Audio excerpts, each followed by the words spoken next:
And I call the member for Hughes. My question is to the Minister for Home Affairs. Will the Minister update the House on how the government is keeping Australians safe through a robust national security agenda? And what are the risks and what is at stake for our national security from a different approach? The Minister for Home Affairs. Thank you very much, Mr Speaker. I thank the honourable member for Hughes for his question.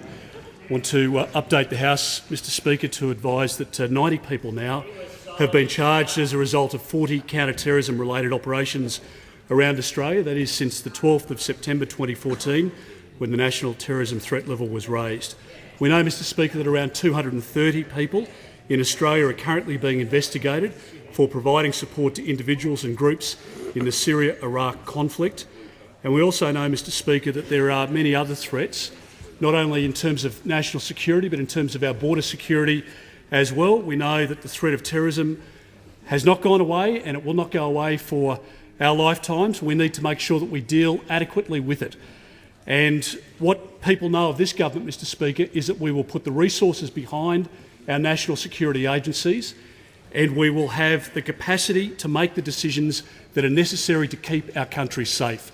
Mr Speaker, we demonstrated it when we were in government in relation to the Howard years, where the boats were stopped, and yet changes were made to border security by Labor when they were in power, and we saw 50,000 people arrive on 800 boats, 1,200 people tragically drowned at sea, thousands of children ended up in detention, Mr Speaker. What we saw under Labor was a complete disaster.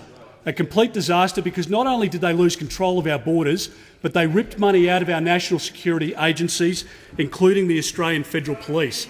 Now, Mr Speaker, why can't people trust the Leader of the Opposition? Why do they have a doubt in their mind when they hear him speak? Because they know, Mr Speaker, he is not sincere when he says that he will stand up for the national security or border security of this country. Labor always plays a big game in opposition, but whenever they get into government, they always fail on these key tests.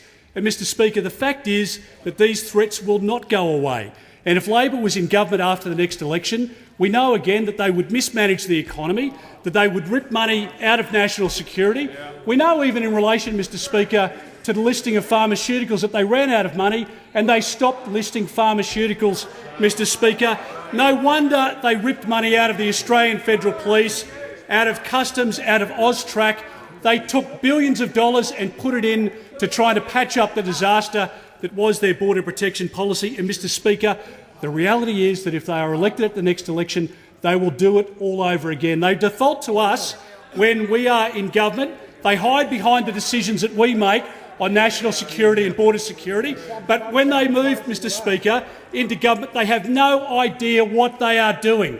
There are many people on the front bench of the Labor Party that have their heads hanging low right now because they know that they were a disaster on border protection and national security. The Australian public should never, ever trust this Leader of the Opposition or a Labor government again. Concluded.